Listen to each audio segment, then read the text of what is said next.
Well, it turns out because of the Cambodia thing in the spring of '70, there were so many casualties, they needed captains.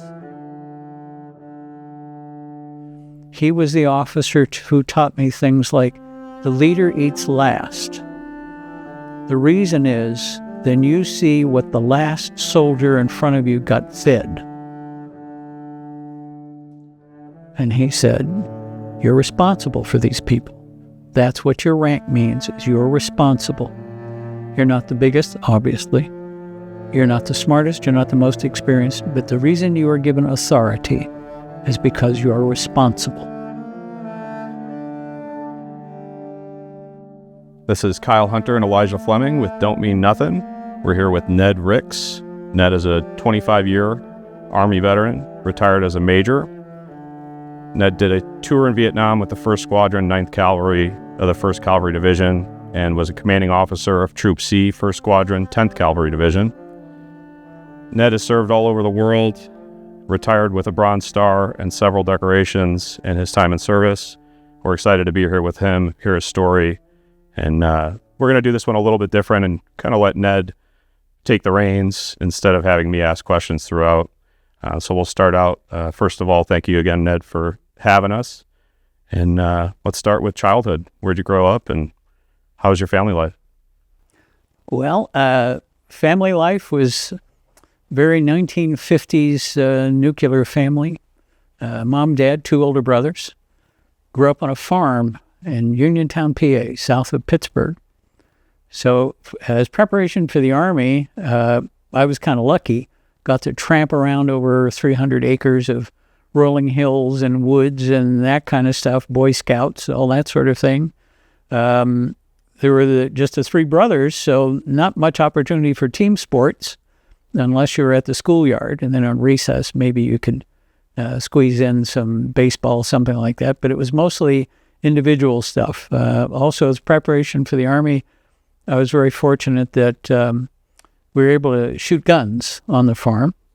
My oldest brother broke the ice for us with our dad, and he went to the gun safety course, that is to say my brother, and then he taught my next older brother and myself.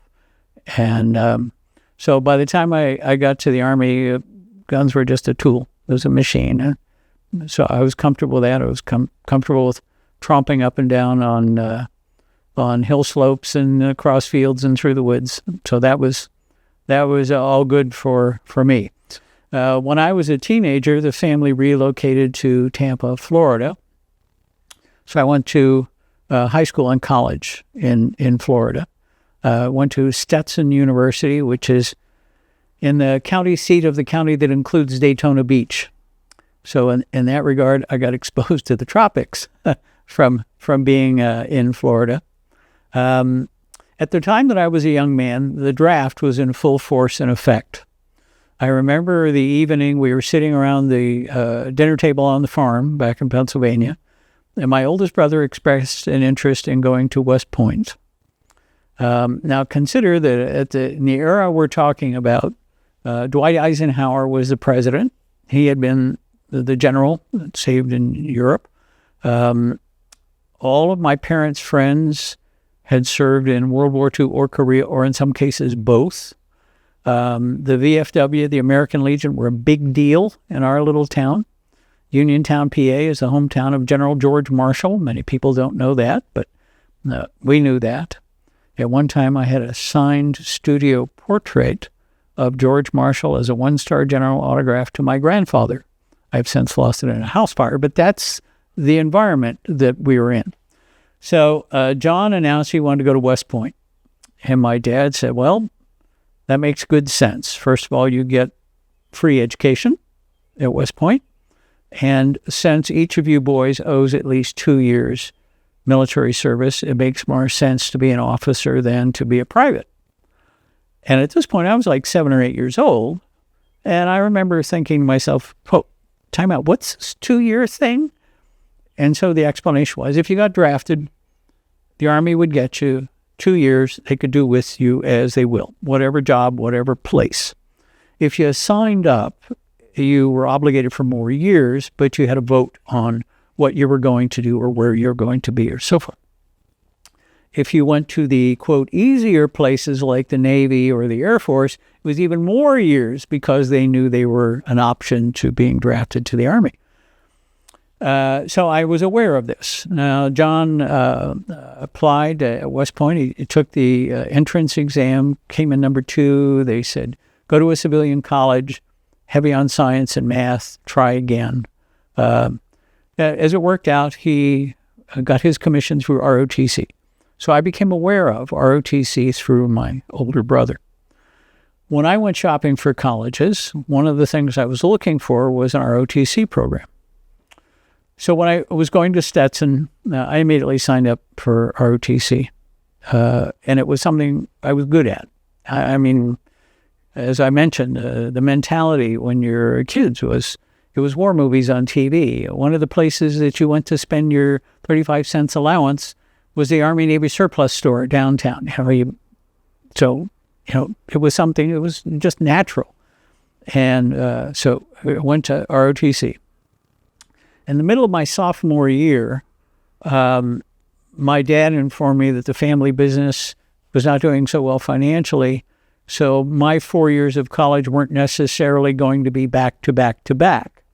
Well, in 1966, if you dropped out of college and lost your student deferment, you're going to be drafted in a heartbeat. So I said, well, rather than be drafted, I'll go down and sign up. And I'll go talk to the guys at the ROTC detachment and find out, what would the insiders know? What should I ask for? What would be a good match? What should I sign up for?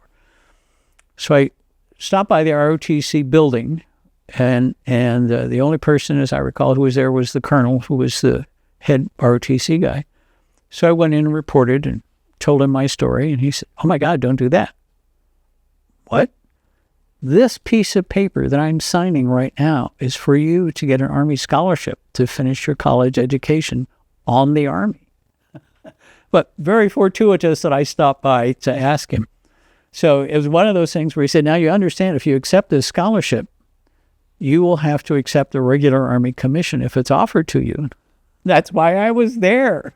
So it all worked out. So on Sunday, June the 2nd, 1968, I walked to the front of a gathering of people and received my diploma, went to the back, took off the cap and gown, put on my uniform, went forward, was sworn in as a second lieutenant.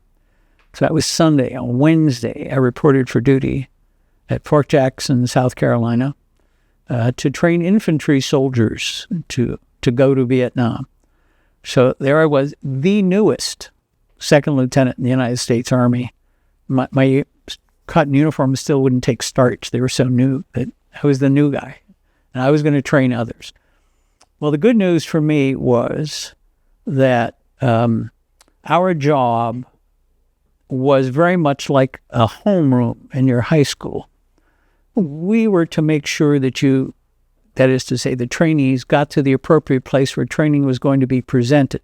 But then there were teachers of that subject who were going to go over it with them. And then we would make sure they got fed and they got back on the trucks, and we would take them someplace else where they were supposed to do training. But as the officer in charge, responsible, I'm in the back of the classroom and I'm listening to all of the lessons they're getting taught. Good refresher for any newbie lieutenant. So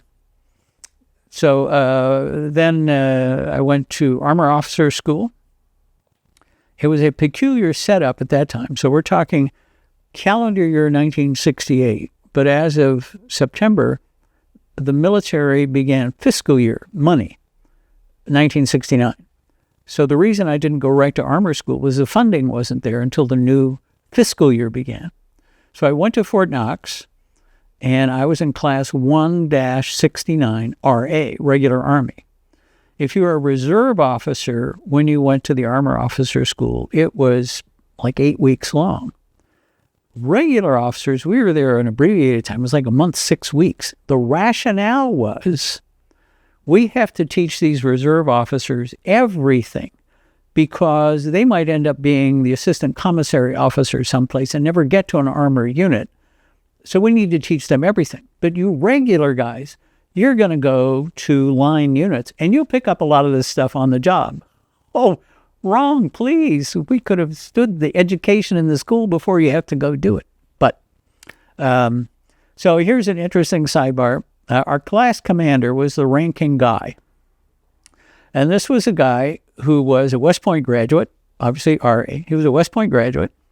He had been like a Fulbright scholar. He went overseas to Oxford for a couple of years. So with the promotion scheme that was going on during the war, he came back after a couple of years in grad school as a captain already, which made him the senior officer in our class commander. He would end up retiring with 4 stars. Wesley K. Clark was our commander. Did you feel like it was difficult to get respect from some of the active guys coming in as a second lieutenant, seeing as you were just coming straight out of school? Especially at Fort Jackson, there were a lot of other lieutenants who, and it seemed to be a lot of them who were OCS. So they had done their time as an enlisted soldier, then they had gone through the hard process of OCS, which is more difficult to do than ROTC. I tip my hat to them. And it was obvious if you looked at me, I was a brand newbie. But there were some guys who were more accepting than others. My first company commander, and I apologize for not remembering his name. I wish I could. I have the utmost respect for this man. He was Cuban by birth. He had fought with Castro when Castro was a good guy. When Castro announced that he was going to be communist, he left and came to Florida. Went back for the Bay of Pigs, anti-Castro, got captured, was part of the repatriation, joined the United States Army. And at the time I knew him, he had already been to Vietnam twice and was on orders to go back the third time voluntarily. And what he told me was, President Kennedy ransomed me with penicillin and tractors. I owe my life to the United States of America. And he had been there and done that, and was the first officer who actually did what I would call mentoring, the sidebars. Now, what do you see over there? Why do you see it? And what does it mean to you? He was the officer who taught me things like, the leader eats last. The reason is, then you see what the last soldier in front of you got fed. We were at a rifle range one day, and they brought out a mobile kitchen truck, and they were feeding the soldiers. So, of course, I'm a dummy, and I'm going, after you, sir. And he goes, no, I'm the leader. I go last. You go right before me. And the cook in the chow truck had 2 fully loaded trays. And he said, sir, I put this aside for you. And he says, wait, calls back the soldier who was right ahead of us. All that he had on his tray was mashed potatoes. They'd run out of the other things.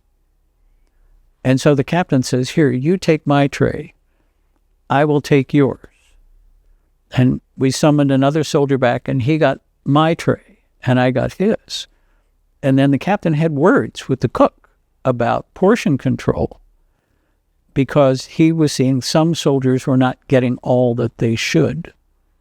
And that lesson stuck with me forever. And I passed it on to anybody else that I could mentor. On that same day, rainstorms came through.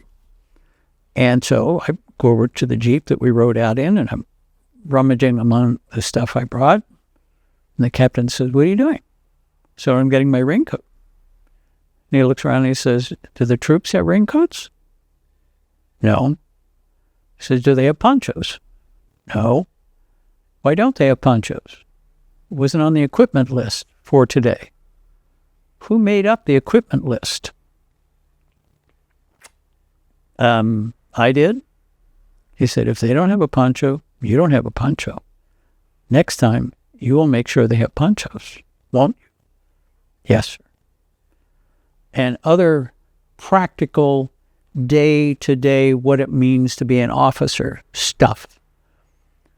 So we're gathering up the soldiers to put them on trucks to go out someplace. And he says to me, how many soldiers do you have? Blank face, because, of course, I had no idea. And he said, well, how can you be responsible for them if you don't know how many you're supposed to have? So then I set about the exercise of, well, there's 210 soldiers, trainees assigned to the company. 5 are in the hospital, 2 are in confinement, 6 are on KP, 2 are on compassionate leave. Do the math that you account for everybody. And he said, you're responsible for these people. That's what your rank means, is you're responsible. You're not the biggest, obviously. You're not the smartest. You're not the most experienced. But the reason you are given authority is because you are responsible. They're your people. You have to take care of them. You have to know where they are. So, very grounding, basic stuff. Didn't learn grand strategy or any of that kind of stuff, but I learned a lot about the basics of soldiering. And there were a couple of other lieutenants in the company who kind of took me under their wing. Okay, hey, you need to do this, you don't need to do that. But then there were other people who were discounting of the fact that I hadn't gone through OCS like that. I'd never been enlisted. I was a college boy kind of stuff. But you grow out of it.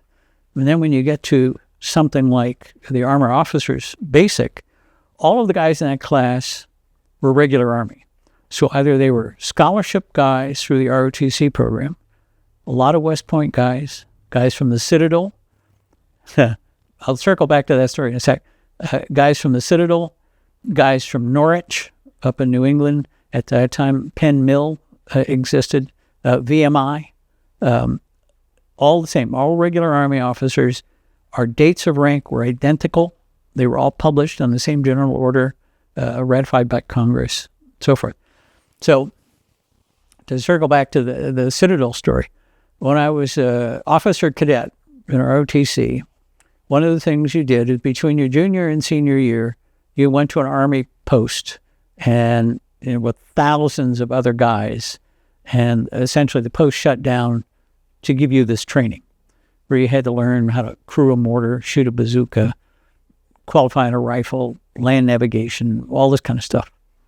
And in my platoon, F Company, 4th Platoon, right across the squad bay from me, was this guy by the name of T.C. Moore, M-O-O-R-E, T.C. Moore, from the Citadel. And another guy, sorry, Squatty, I've forgotten your name. Anyway, we connected because we're about the same height. So we got sized up for a bunch of things. As the summer camp, it was called summer camp, as summer camp progressed, there was a time when the officers of various educational institutions, the president of the university, were coming to Fort Bragg. It was called Fort Bragg in those days. It's Fort Liberty now. Came to Fort Bragg to check on their kids. What's going on with my kids? And so there was going to be a big to-do for them when they arrived. They're going to be taken around to see various demonstrations, and they were going to be given a lunch in the officers' club. And then they were supposed to get a briefing by officer cadets-ish.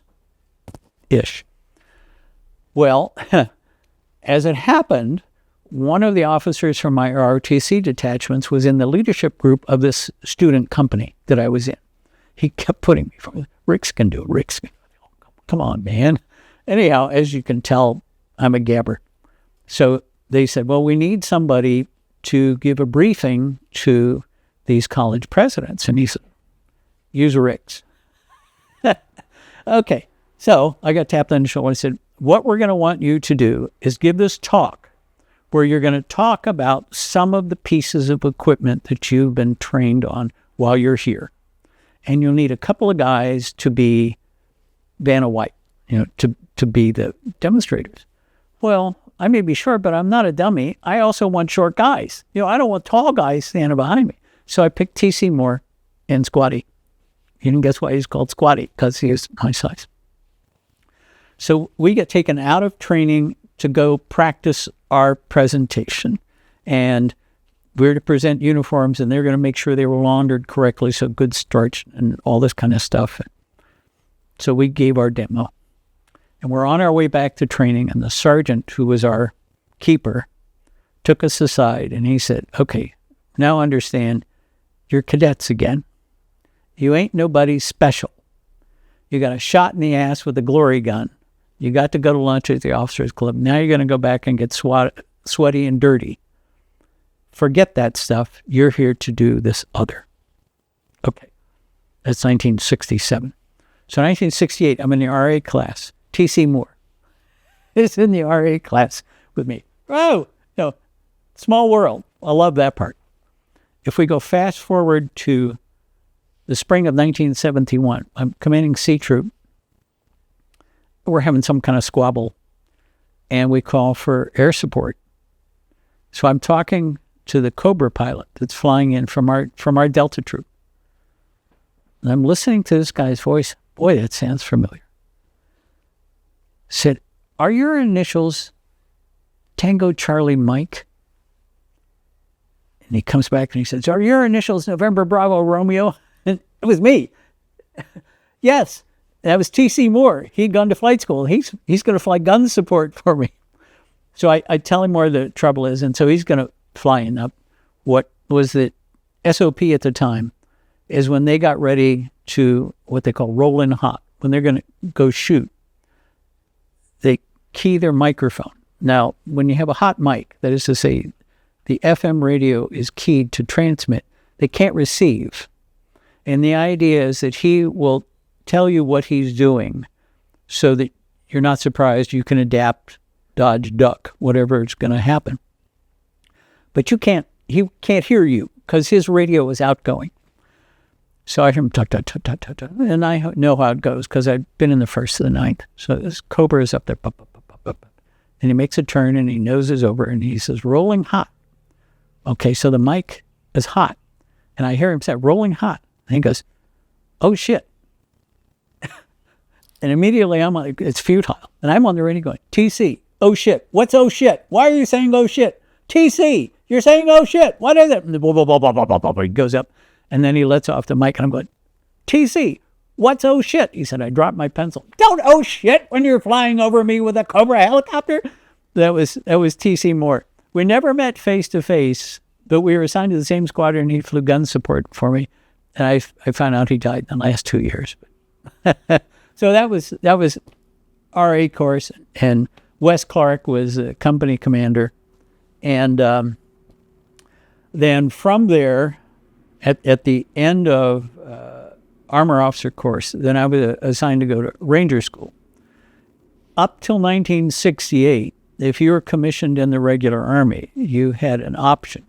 You could either go to airborne school, 3 weeks long, go learn how to jump out of airplanes, or you could go to Ranger School, 9 weeks long, one of the toughest courses the Army manufactures. By the time 1968 came around, they said, well, you can volunteer for airborne school, but you're going to Ranger School anyway, whether you go to airborne school or not. And my reasoning is, how many tanks did they drop out of airplanes? The answer is very few. And so therefore, why would I want to go do that? But Ranger School was not an option. And at the time, I thought, I guess if I got to go, I got to go. So at the time, it was divided into three 3-week segments. First 3 weeks were at Fort Benning. Middle 3 weeks were at Dahlonega, Georgia for the Mountain Warfare session. Last 3 weeks were at Eglin Air Force Base in the swamps of Florida. So we reported, and I remember the day they started issuing us all of our field gear. And this mound is growing at my feet of all this stuff you're supposed to carry. And I'm looking at the guys on either side of me, and they're regular size, and I'm small size. And I made the mistake of speaking up to the sergeant who was right. Now, mind you, in Ranger School, you have to take off all of your badges of rank and branch. You have no rank. You're a ranger. So I'm Ranger Ricks. And this pile was growing at my feet. I made the mistake of speaking up and saying, well, my pile is the same size as their pile, and they're bigger than I am, and I still got to carry the same amount of stuff. Well, he immediately got in my face, and he said, tough shit. Ranger up. The small guy's got to be tougher. Well, as it worked out, I was the smallest man in my Ranger class, which meant that every time we went to do something, I had to do it first. And then they'd turn to the regular size guys and I'd say, if the little guy can do it, why can't you do it? Thanks. I did things I didn't know I could do until the situation forced it upon me. I was very grateful to my cadre at Stetson who had stressed land navigation, land navigation, land navigation. It's before GPS, map and a compass stuff. A lot of that. I got injured while I was there and couldn't finish the course. Still got the bum knee to prove it. One question I did have, you were talking about the Cobra gunships. I actually remember I had this written down. Was it 1970? Was that the first year they started using? No, Cobras were earlier than that because I remember reading about it when I was still at school, still in college. By the time I got to Vietnam in 1970, Cobras were ubiquitous. Very few, I'm trying to imagine, very few units, even in the first cab, which had a gazillion helicopters, were like the old Charlie model guns. There might have been some units in the 1st Aviation Brigade that still had Huey-type gunships. But all of the ones, certainly all the ones in 9th Cav were Cobras. 2nd and the 20th, which was aerial rocket artillery, known as Blue Max, they were all Cobras. It was, those were up to date. Delta, 10th Cav. Minor correction of your bio that you read in is Charlie Troop 1st Squadron, 10th Cavalry Regiment, not 10th Cavalry Division. As far as I know, there was never a 10th Cavalry Division. There was a 1st Cavalry Division and a 2nd Cavalry Division, but no 10th Cavalry Division, as far as I know. To back up to make a point which we'll weave in later, armor school was about, in the month or 6 weeks that we had there, was primarily about tanks, that is to say armor, as opposed to armored cavalry. I think we had one day where we talked about cavalry. A guy came in to give a lecture, which was, it was memorable because I can remember it now, 55 years on. All of the lectures had been armor, armor, armor. You know, you want to be in tanks, you're 5 tanks in a tank platoon, we're going to roll across, kill the enemy. And this guy came on and he was going to talk about cavalry. So he came on and he says, cavalry is not a duty assignment. Cavalry is not an MOS. You okay with MOS? Military Occupational Specialty. Cavalry is not an MOS. He draws this old-fashioned cavalry saber. He says, cavalry is a religion. And he sticks it in the wooden platform that was the stage they were on. Boom! And the thing's going, whoa, whoa, whoa, whoa. Cavalry is a religion. Cool. So I'm sitting in the audience, obviously, and what was in the news that summer was the uprisings that were going on in Czechoslovakia. And it talked about our cavalry regiments on the border that would be the first U.S. units to encounter anything if it lapsed over into Western Europe. And it was then that I filled out my dream sheet. You know, what's your next assignment? And I asked for the cavalry. And you have to be careful because you get it. Anyhow, all of our training in armor officer schools, we're going to fight the Russians in Western Europe. Full the gap, coming into Western Europe, here's the terrain, here's where it's going to be. This is how you do rearward passage of lines. This is the forward edge of the battle area. This is what happens if somebody shoots a nuke. You know, what do you do? You know, how do you turn your tank around and do you dust it off and you carry on with the mission and all this kind of stuff. I knew I was going to Germany. I already had that assignment. So, you know, I'm listening because this is what you're going to do next. 0 about Vietnam, even though that's going on. 1968 is a big year in Vietnam. It was all how we're going to fight the Russians in Europe. So when it came time for me to go to Europe, I had my assignment. I was going to the 2nd and the 14th Cavalry, 2nd Squadron, 14th Cavalry, which at the time was under the 2nd Cavalry Regiment control. So the 2nd Cavalry Regiment had 3 squadrons of cavalry of their own, and then they had 14th, 2nd of the 14th, so they had 4. And the reason for that was geographic, because north of us, north of the 2nd Squadron up to the 14th Regiment territory, significant geographic break. So it made more sense to assign the 2nd to the 2nd Regiment, which was based out of Nuremberg. So I arrive, now this is a kid who went to college in Florida, right? So I arrive in Bad Kissingen, which was the headquarters of our squadron. It's the end, the train tracks end. There's a bumper there. And you get out and there's snow as high as your shoulders. Now it's been shoveled off the train platform, but it is cold. It is dark. It's December. There was a guy to meet me at the train station, but it's not like anything I had seen for years since we'd left the farm. The squadron was at Grafenwehr, which was where tank gunnery still takes place. It's one of the few places in West Germany that had enough space for tank rounds to go out. So I was in Bad Kissingen. The first part of the name of the town, Bad, means bath. So there are mineral springs there. And during World War II, it had been a recuperation area primarily for Luftwaffe personnel. But it wasn't bombed because it was considered a medical area rather than a tactical area. So a lot of the town survived. The Kaserne, spelt with a K, K-A-S-E-R-N-E, Kaserne, the installation that we occupied, we shared with an artillery battalion, was pretty much intact. It hadn't been bombed out. So I checked in administratively, and then I knew I was to go down to join my troop in Graf. But it was, the days were very short. You know, the sun didn't come up till like 9 and was gone by 4. It's gloomy, even in the daylight hours. It was cold, just a shock to the system. And very little structure for the new guy. I had been greeted by a guy by Bob McCorkle, but there wasn't somebody to say, let me walk you through your first days with the unit. So then I get notified, okay, tomorrow morning I'll be here with all your stuff because you're going.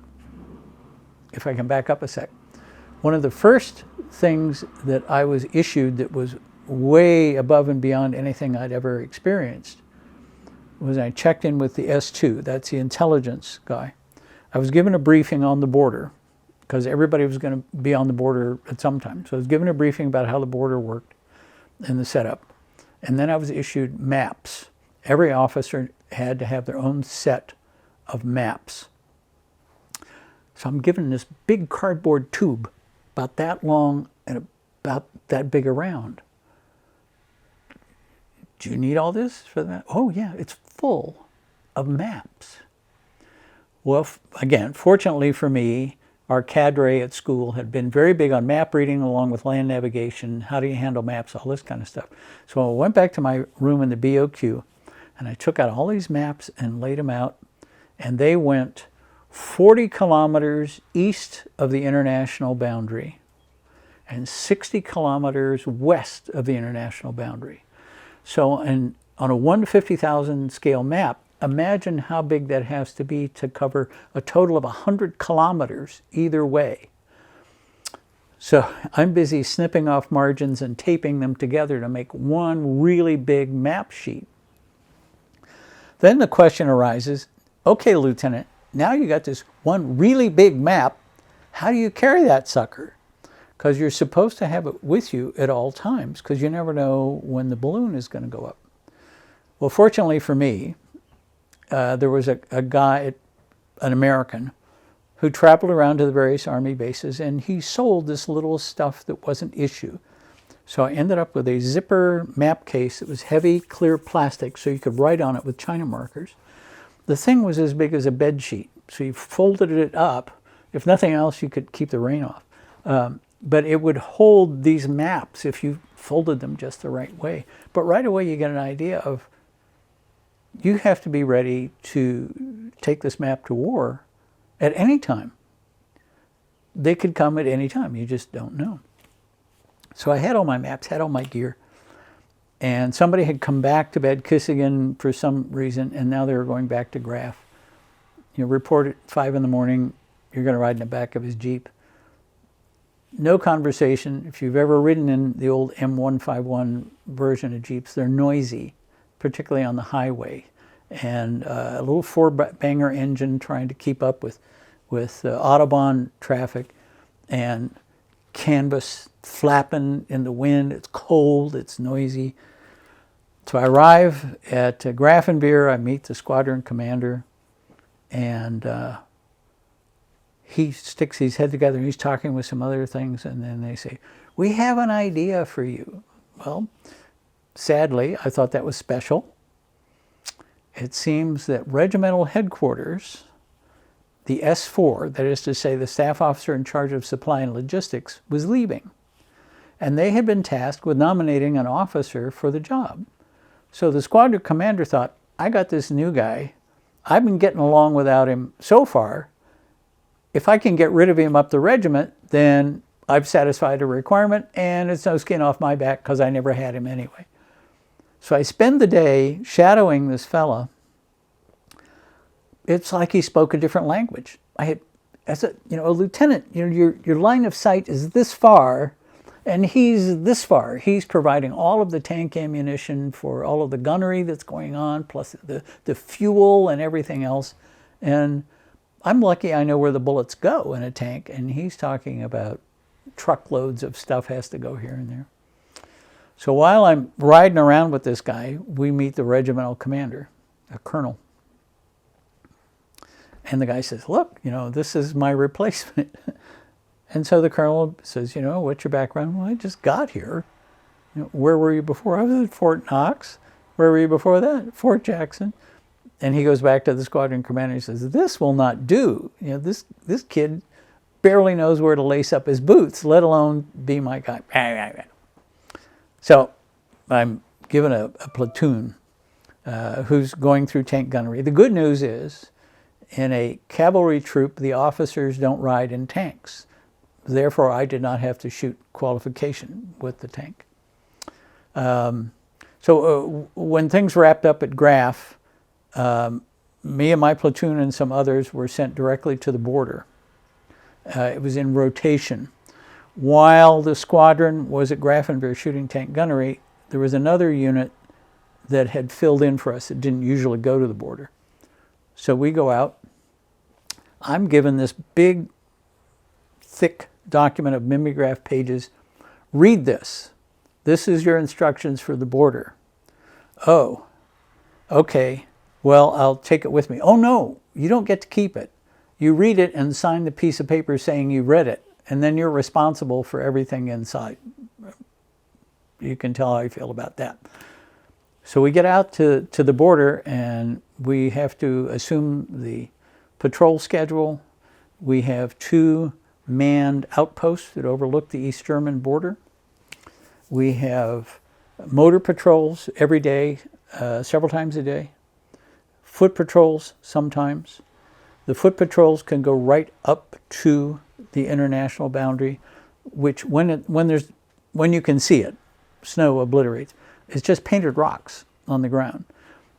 The Soviets had their fences about 100 yards inside their territory, so they could come out and maintain the fence without worrying about stepping over the line.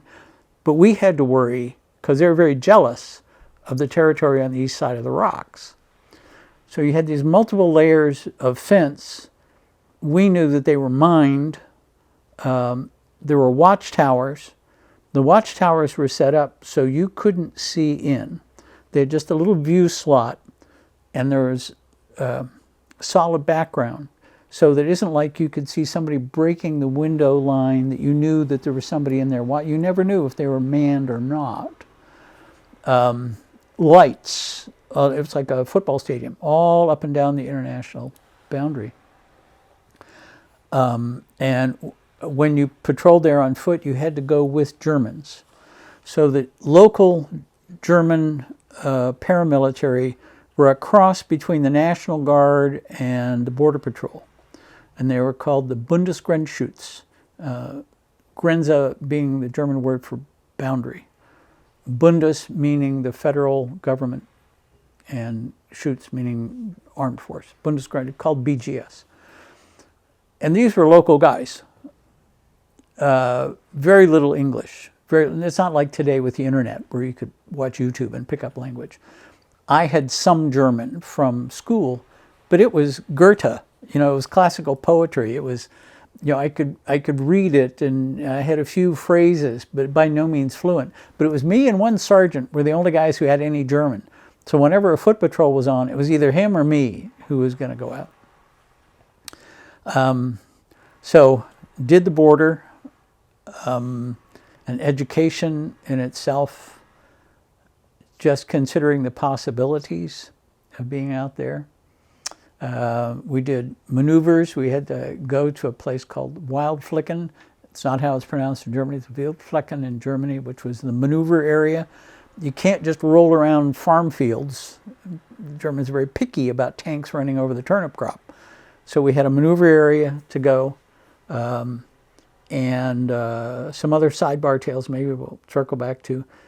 But then we were now back in Bad Kissingen.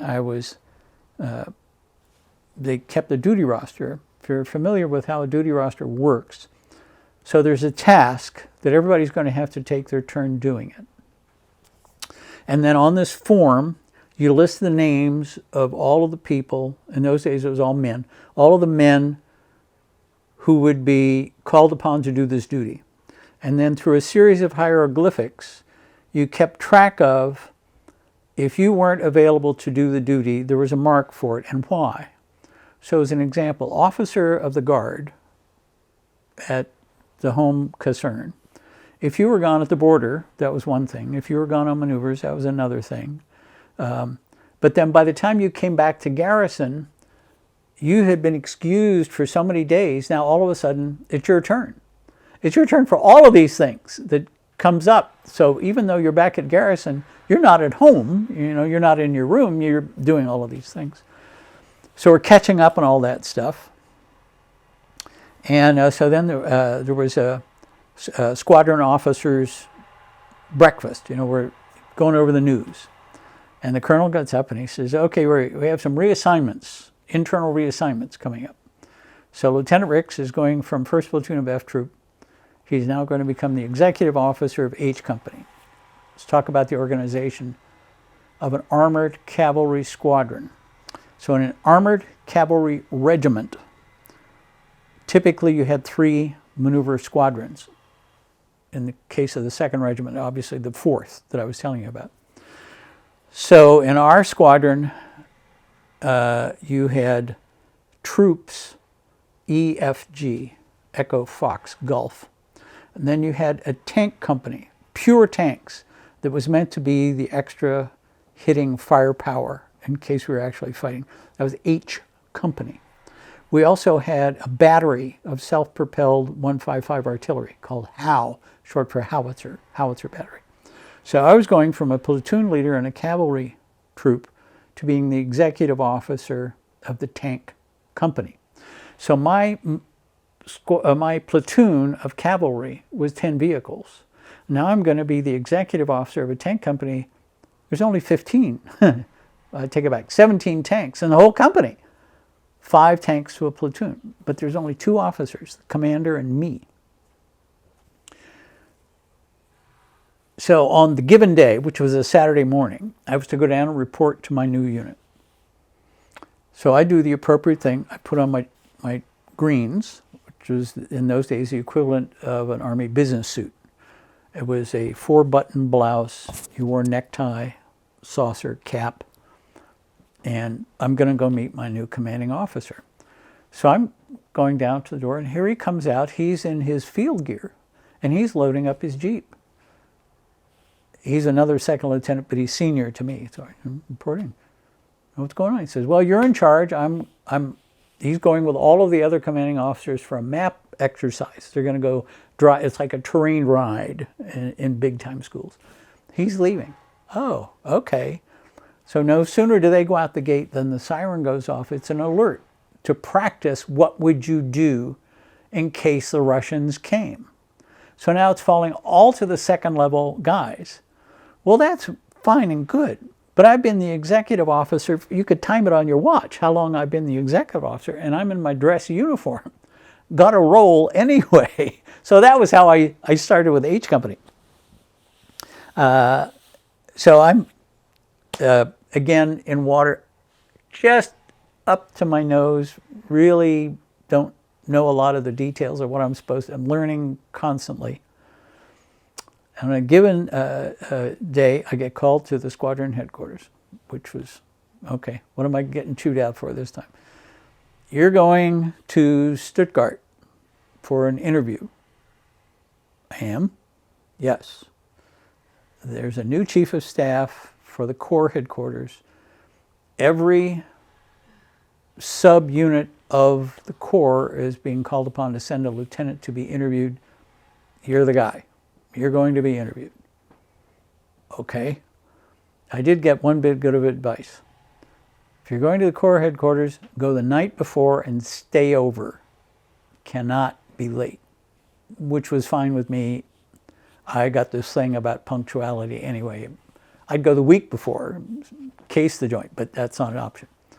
So I go down, I go and I look at all of the other lieutenants who are being interviewed. Some of them have already been to Vietnam. You know, they got ribbons, got aviators. One guy had a combat infantry badge. You know, he'd been a sure enough soldier. And there's me, and I got my little, I was alive in 1965 ribbon, which meant National Defense Service ribbon is if you have served more than, I think it's 45 days during a time of conflict, whether you're anywhere or not. It's called National Defense Service ribbon. I got that, and I got a marksmanship badge. That's it, and these other guys got all this stuff.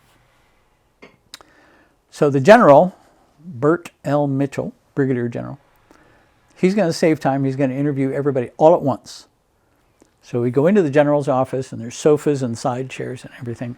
So somehow I end up in an easy chair, which is bad news because I'm sinking in the thing. It's like this. I look like Edith Ann, in the old TV comic, this little kid shrunk in this big chair. So he's going around the room asking the same question, your answer, your answer, your answer. Why should you have the job? And the guy's talking about, well, it'd be a great career development for me, a chance to see how higher headquarters work, Gets around to me, and I just look at him and say, sir, I'd really like the job, and I'll do a good job for you. That was it. Okay. Go back to wherever you came from. So I go back, and now, once again, I'm executive officer of H Company, which includes the motor pool. So on this given Saturday morning, I'm in the motor pool. I'm trying to learn. So there was a Jeep that was up on the rack, and they were going to repack the wheel bearings. And so I asked the motor sergeant, how do you do that? And he says, come on, I'll show you. So you have the bearings, if you've ever seen them. It's a couple of wheels that turn within wheels with little ball bearings on the inside. So you put your hands down in this tub of grease, and you're massaging it between those two moving rings to get it all over the ball bearings. So I get grease up to here, and I'm doing this. The phone rings. Lieutenant Ricks, it's for you. Okay, you hold the phone. Now I'm going to talk. Yeah, hello. This is Warrant Officer Troyer from 7th Corps Headquarters. Just want to tell you, you've been chosen as the aide. Be here Monday morning. Oh, hold on. I can't be there Monday morning. Why not? I said, well, I got a clear post. I got a property book I have to account for. I was living off post with furniture that I signed out of supply. I got to account for all of that. I can't be there Monday. Okay, give me a minute. Okay, Wednesday, 0800, click. Oh, what? Okay, I'll shorten the story. So I get the grease off, and I have to go tell my colonel, I'm leaving. So as courtesy goes, before you depart a unit, you go to the commanding officer and you report in and take your exit. So I go to see him, and by this time I've tied up all the paperwork. My car's packed. It's sitting outside. So I went up there and exit interview. He says, okay. He said, do you know why we nominated you? No. He Says, you're the lieutenant I can do best without. Okay. Thanks, I guess. Yeah, all you can say, yes, sir. So off you go. Anyway, it was a break for me. I reported to the general, who was very good to me. Being an aide to a general is a unique relationship. It is very much like being married. Typically, any officer's assignment, you will get a written evaluation. Your immediate boss is called the rater. That's the person to whom you report, and they write up the specific details. Then your rater's boss is called, I think it's called the endorser. So that person has a little bit higher level view of people like you. And then the very last person in the chain, so typically it would be like, if I was a platoon leader, my troop commander would be my rater, and then maybe the squadron commander would be the endorser, and then the regimental commander would have the last say. Well, when you're a general's aide, you get one. That's him, or these days, her. One person writes your review. Nobody reviews it. Nobody tempers it. It's whatever that general says is what goes on the record. And what is your job? Your job is to do whatever they say. And so now here I'm working for General Mitchell, this bug-eyed second lieutenant, hadn't even made first lieutenant yet, second lieutenant. Okay, learning on the job, whatever he likes, whatever he needs. Fortunately for me, there was an experienced staff of other officers and sergeants who could keep me from getting into too much trouble. But I was used to being the youngest son, so tag along with my older brothers. So I got to tag along with him and sit in a lot of meetings that no lieutenant would ever usually hear.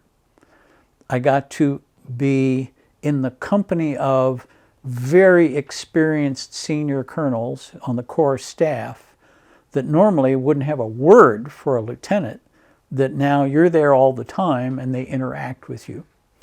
So the G2, that is, he's the S2 but on a general staff level, so instead of S for staff officers, G for general staff, was also an armor officer back in the day. And we connected right away. Also, the cavalry regiment had a dotted line relationship with the S2 because he would control much of their operations. Even in a peacetime condition, they're feeding intel to him all the time. So he's very conversant with the cavalry. Colonel Brown was his name. So one day we're standing around and wait, and he's saying, so you're in the 14th? Yes, sir. Second and 14th. And he said, which border station did you have? I said, I had Coburg border station. Okay, right. Good. And he said, so what did you take was your mission in the second and the 14th? So, well, sir, in case of war, we're to trade 60 kilometers of distance for 48 hours of time. And then we would rearward passage through the 3rd Infantry Division. And then we would scout the flanks, be prepared to do other cavalry missions. And he says, do you know what the war plan calls for? No, sir. So we expected your entire regiment to cease to be an effective fighting force in 6 to 8 hours. What? Whoa, what are we out there for? Well, best thing you could do is leave your burning vehicle at a critical road junction. Slow them up for 5 minutes. Oh, they never told us that. Of course they didn't tell you that. So I learned a lot of things about interpersonal relations, staff work, hierarchy. I told you about meeting Colonel Patton when he was promotable to Brigadier General. Got to meet and go places and be the mouse in the corner listening to the adults talk about stuff. Real learning experience for a young nerdy kid like me. I was able to serve him, I think, well. We developed a good relationship. He called me Ned, I called him Sir. or general. So at the time we're talking about, 68 onward, promotion schedule was rapidly sped up due to the needs of the Vietnam War. So a typical thing pre-war would have been you would be a second lieutenant for 3 or 4 years. You'd be a first lieutenant for another 4 or 5 years. By the time you'd been in 8 to 10 years, then you got promoted to captain. You'd seen a lot of stuff, knew a lot of stuff from dirty fingernail stuff. Well, at the time we're talking about, I'd been commissioned for 12 months. I got promoted to first lieutenant. 12 months later, I was going to get promoted to captain. We knew all this. We also knew that when I got promoted to captain, I was going to Vietnam. We knew that. So in the spring of 1970, I had already gotten my orders to go to Vietnam. At this point, the only thing I knew for sure was when I went to Vietnam, there were 2 entities. You could go to USARV, which is United States Army Vietnam, which was all of the U.S. military units. Or you could go to MACV, which was Military Assistance Command Vietnam, which meant you were going to be with the Vietnamese in some sort of capacity. I didn't want that. I didn't think I knew enough to be of assistance to anybody else. So I knew I was going to USARV, which was a good thing. So the orders arrived, so I went in to see the general to ask for some mentoring. I knew from him his philosophy on you were once my aide, now what? And he had told me early on, don't expect me to be reaching down out of the clouds and making things better for you for years to come. Some generals did. They looked after you like you were their kid for years in the future. So he said, I don't believe in it. I saw it happen to other guys, that they got the benefit of having a sugar daddy at some point. I don't believe in it. I will help you get your next assignment. That's it. Which I thought was very fair. I didn't even know to expect that. Okay, so I went in and I said, okay, boss, I'm going to USARV. Now what? Now what do I do? Now he's a World War II guy, straight leg infantry soldier. He had helped liberate Stuttgart back in the day, and that's where our headquarters was Stuttgart. And he said, after my war, the airborne guys got everything. If you had parachute wings, fast track to the top. He said, I think after this war, it's going to be the helicopter guys. Well, as you can tell, I was not an aviator. So he said, you need to get as close to the helicopters as you can get. And in my view, that's the 1st Cavalry Division. I said, okay. Now what? So, okay, good advice. What do I do with that? Well, what existed at the time, may exist now, I don't know, is there was a separate communication system within the Army involving teletypes and all that kind of stuff that was called back channel, where generals could talk to generals. Then there was the regular communication system where I need to send a report to Washington and you give it to the guys in Signal and it goes out. But then there's this back channel which is, hey Randy, it's Joe. That kind of thing. So he said, well, do you remember Colonel such and such? Yeah, I remember him. Well, he's now G1. G1 was the staff officer in charge of personnel. He's now G1 at USARV. He used to be here in Stuttgart. I remembered him. He's now in Saigon. He's G1 for USARV. I'll send him a wire. So he showed it to me, and it was, do you remember Ned Ricks? You know, he's now a captain. He's coming in. This is the date he's due to report. And what do you think about sending him to the 1st Cav Division? Thank you, boss. I figure it's a done deal. Oh, no. He calls me in. Here's the reply I got from Colonel whatever. We have no projected vacancies that we need another captain, non-rated, not an aviator, non-rated captain in the 1st Cav Division. How about the 11th Cavalry Regiment?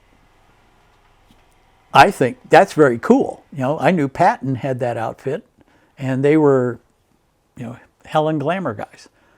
Yes, sir. Okay, I'll take that. If that's what you got, thanks. Looking forward to it. So I'll fast forward a bit, and then we'll take a small break. So when I get to Vietnam, Cam Ranh Bay, I report to the replacement depot, Personnel Processing Center. So they come in, there's a map of Vietnam, and they talk about all the units and where they are. And then you get a thing called a dream sheet. You get 3 wishes. What would you like to do? And then they compare it with the needs of the service. So I figure I'm going to be consistent, and I'm going to write 1st Cav Division. And then I'm going to write 11th Armored Cavalry Regiment. And if I can't have those, can I stay here? It's like Florida, only it's Army. So that was my 3rd choice. So I turn it in. In the middle of the night, guy comes to shake me out of bed. Come on, you got to make a plane. Okay, you got my son. Yeah, congratulations, sir. You got the most expensive patch in the Army. Well, what does that mean? Oh, you're on the 1st Cav Division. Oh, well, it turns out because of the Cambodia thing in the spring of 70, there were so many casualties, they needed captains. And so I got to go to the 1st Cav. So I had just been assigned to the 1st Cav Division. And so then got on an airplane and flew to Benoit, which was Cav rear, rear operations for the 1st Cav Division. And everybody there goes through what was called FTA, First Team Academy. Regardless of whatever else you might have received in the way of training, you had to go through the First Team Academy. So as an example, when I was at the Jungle Warfare School in Panama, it was not armor training. It was light infantry, backpacks, helicopters. How do you navigate in the jungle? All that kind of stuff. How do you operate at night in the jungle? All this kind of stuff. Then there was the classic, quotes, Vietnam village, where they were trying to teach you about how do you secure a village? What do you consider to be untouchable, like shrines? How do you search a hut? How do you control the crowds? All this kind of stuff. So now I had arrived at Fort Lewis, Washington, which is now Fort Lewis McChord something, to get ready to go to Vietnam. And you're supposed to go through Vietnam training again. And it included a lot of the same stuff. As it happened, I knew a guy from when I was at Fort Jackson, one of the few lieutenants who was friendly. He's now assigned to Fort Lewis. And so he says, oh no, you're not staying to BOQ. You're going to stay with us. Come out and stay at the house. I'll take you wherever you need to go. So he goes to the captain in charge of all this training of these people coming there, spending a week, and then they're gone, a week, and then they're gone. It's a hassle, I'm sure, for him. So my friend Mike Sheehan, he goes to this guy, says, look, I'll take this guy off your hands. He's already been through, he was at Ranger School, didn't finish, he doesn't say that part. He was in Panama, he's done all this stuff. Why does he have to do it again here? So this guy said, look, okay, you have to fire qualification with the M16. You have to do the grenade range. You have to do the crawl under the wire. Other than that, go away. But I expect you back here, otherwise I can't sign off. Cool. So we did all that. So now I'm in Vietnam. The 1st Cav says, I don't know what you've done before. You're going to do it again here. You got to go shoot the M16 right. I don't care if your job is you're a mechanic in division rear taking apart truck transmissions. Everybody has to know how to shoot a rifle. Everybody has to know how to throw a hand grenade. Everybody has to know how to set up a claymore mine. Everybody has to do all that stuff. In addition, everybody assigned to the 1st Cavalry Division has to know how to rappel out of a helicopter. Everybody has to know how to climb a sky ladder out of the back of a Chinook. Everybody has to know how to hook up a McGuire rig and be extracted without the helicopter being able to land. Everybody knows that. That's part of the 1st Cav Division. Well, I'm no Sergeant Rock, but the only other officer in my new guy class was the division optometrist. Nice man, a good clinician, which is another story. But he's out of his depth, any of this kind of stuff.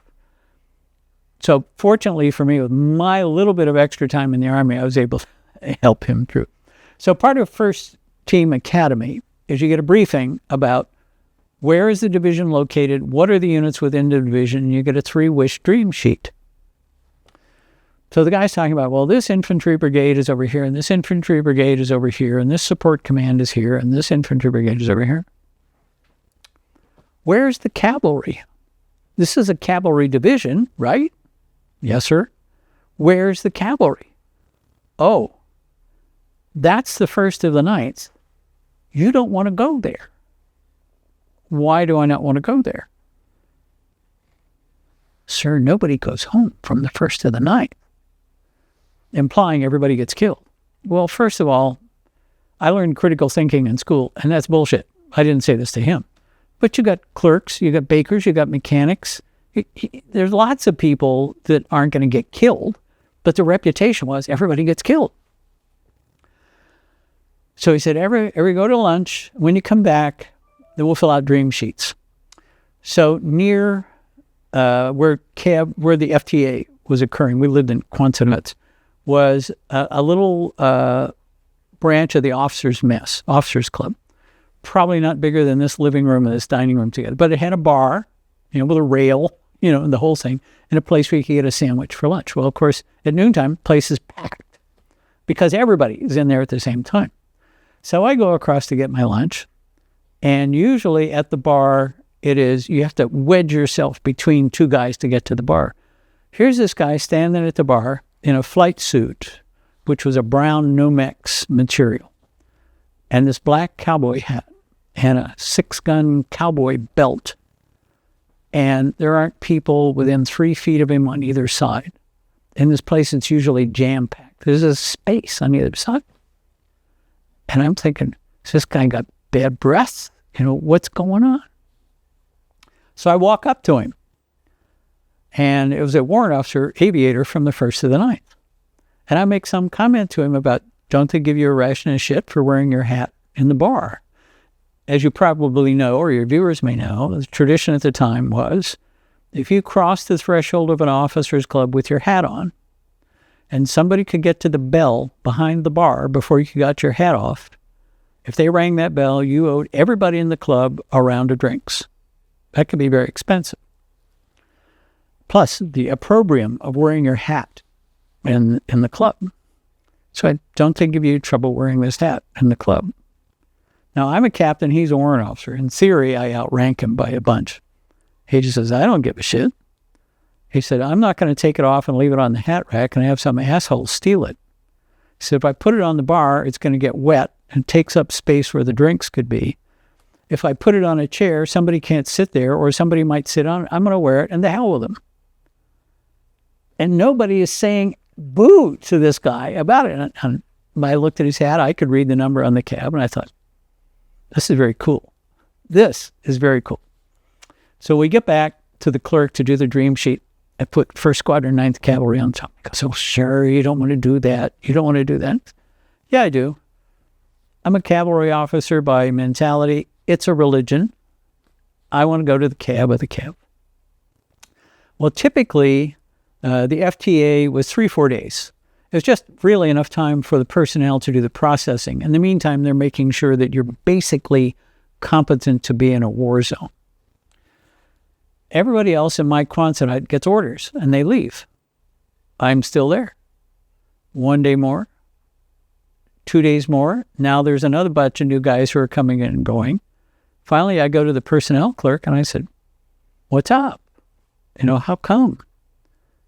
He said, sir, 1st to the 9th has asked to see your 201 file. That's personnel jacket, personnel file, with all of your everything in it. They got to screen my file before they would accept me. I like that already. So next thing you know, he comes and says, sir, you're going to the 1st to the 9th. All right. I like that idea. Well, now, if you got assigned to 1st Battalion, 12th Cav, you would go to the airstrip by truck. You'd get a C-130. It would fly you to the fire base where 1st to the 12th is working out of.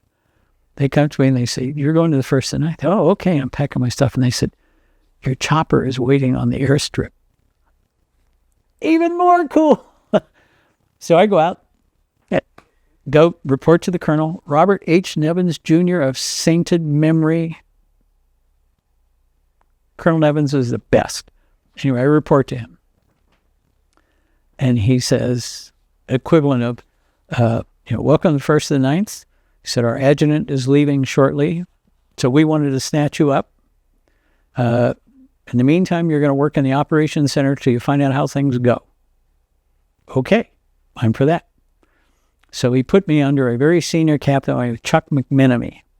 Chuck had been in Vietnam before SF and had gone to flight school and was now back and was willing to put up with my being a rookie.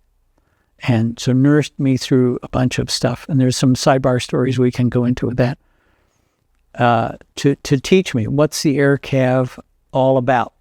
And there were times that he'd leave and I'm running the operations center by myself. Are you really going to do that? Yes, really going to do that. So here's time for a story. In the fall of the year 2000, I was living in Houston, Texas, and I was at the Rice University Library. Happened to walk through the military history section. It's Ed, of course, I'm in a military history section. And I pick up a book that's called Winged Sabers. Now, if you've been in the Air Cavalry in Vietnam, you have to pick up a book called this. Now, what I picked up was hardcover, held it by the spine and let it go, and it fell open to this group photograph that you see here that I'm touching. Now, the reason that photograph caught my attention is I had a hard copy of the same group photo at home in my Army footlocker. And if you look on the back row, the shortest guy standing next to the tallest guy is me. And we're wearing the black Stetson hats that the Air Cavalry did wear in Vietnam. If you've seen the movie Apocalypse Now, the movie is BS, but we did wear the black Stetson hats, and there we are. And it's the same group of guys without the hats. And that was the 1st of the 9th Air Cav in Vietnam, and we thought we were badass because we were badass. Not so much me. I was the little brother tagging along. But at the time, the 1st of the 9th was generating the most recordable actions in the division. Most of the fights the division would started when some part of the 1st of the 9th Cav found bad guys. And then they'd just keep calling in more and more reinforcements. It was a statistical war at that time. It counted number of KIAs per day and all that sort of thing. And McNamara's legacy of let's outthink this war continued. And somebody had said, well, 1st of the 9th has got 3 air cavalry troops and 1 ground cav troop. And they're doing this amount of activity. What if there was more of them? And the idea went up the line, came back down, and so Colonel Nevins came to the operations shop where I was still apprenticing, and he told us the story. He said, okay, we're going to create Echo Troop, and you got till tomorrow to do it. Your watchers may be familiar with the term TO&E, Table of Organization and Equipment. It is the authorization of what a unit is allowed to have by people, by skill, by rank, by area of responsibility, how many subordinates, and so forth. And the equipment part is everything from how many pistols to how many helicopters, how many wrenches, everything is in these things.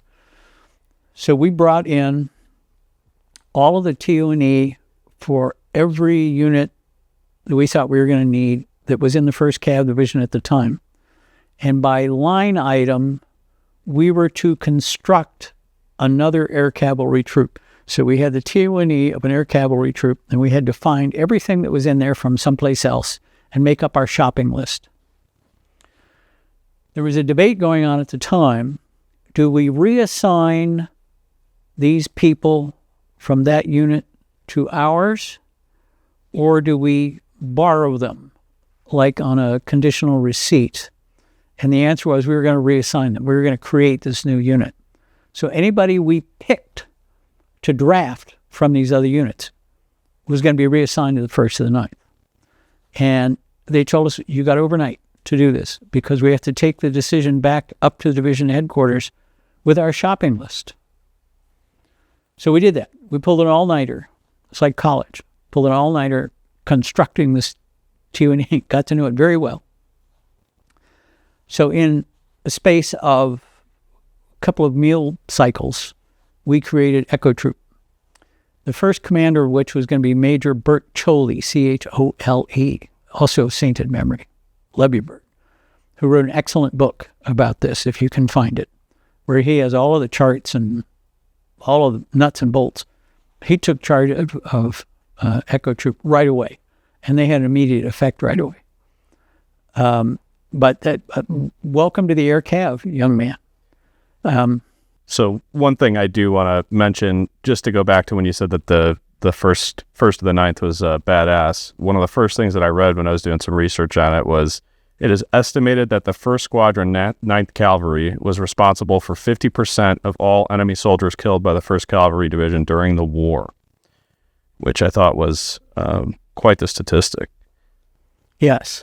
That's because we had the combination of scout helicopters, which at the time I was there was the Hughes OH-6, little egg-shaped thing with a tail boom, ideal scout helicopter, was the scout helicopters. In an air cavalry troop, you had 3 combat platoons. The scouts, for a reason I'll explain, were called the white platoon. It being the Army, it's red, white, and blue. They were the white platoon. The Cobra gunships were the red platoon. Think red equals artillery. So they were the red platoon.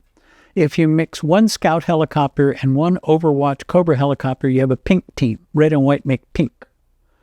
And then the backup to all of that was the Aero Rifle platoon. And the branch color for infantry is blue. So they were called the Blues.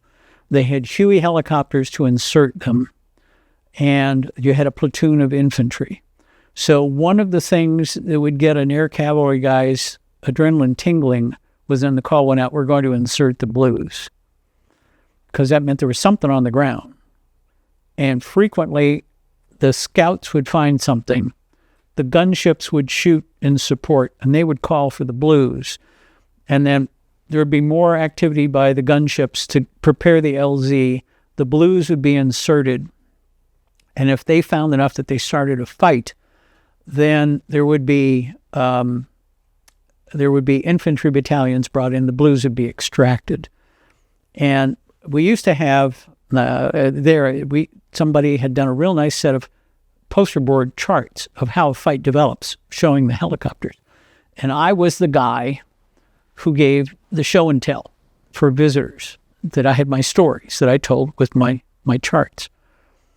So one day by this time I'm the adjutant and the briefing officer. So I'm sitting in my office and I see a whole cortege of people coming from the direction of the division headquarters toward our area. We were adjacent to division headquarters because 1st of the 9th was important to the CG, General Putnam. And the phone rings. I pick it up and they said something, I forget, it was something like, Spearhead 12 is on his way to your location. I said, who the hell is Spearhead 12? We can't say, it's an open line. Okay. So I run toward the briefing hut and I tell my sergeant, find Colonel Nevins and get him back here right away. So I run in and it was set up like an old World War II building as a theater. It had a stage and there was seating, folding chairs. We had a couple of really nice chairs for the brass when they came. Not the first time I'd given this show, but I didn't know who these people were. So they come in and they're seated in the front row. And I'd always been taught as a briefer, you talk to the rank. You don't care who else is there. The person who's in the right front chair by the aisle, that's the brass. You're briefing them. Everybody else is peripheral. So that's who your audience is. You tell the story to your audience. So there's this guy. He's in jungle fatigues, but no rank. And then there was some other guy, and then our division commander is like 2 or 3 seats down. So he's not even the most important guy. My 2-star is like, no, not the most important guy.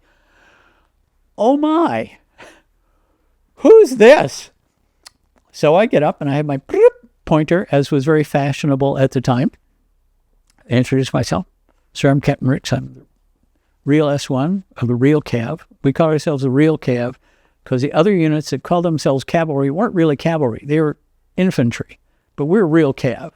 I'm very proud of the term real Cav. And I'll be giving you the briefing of the capabilities of the 1st Squadron, 9th Cavalry. So I'm telling my story, and I'm, as you can elaborating. I'm embroidering around the edges, trying to make each chart last as long as possible. Where's the old man? So I hear, of course, you hear chopper blades all the time. But I could look right out the aisle and out the back door of this building, and that was 6 pad. A call sign 6 was always the commanding officer. That was the old man's pad. That's where he was going to sit down.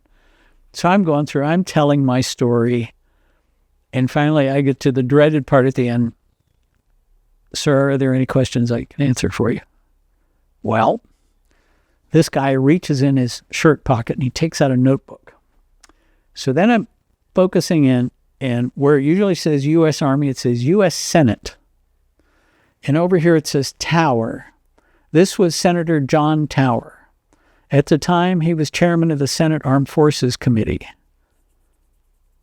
He sitteth at the right hand, way up, and he's touring Vietnam.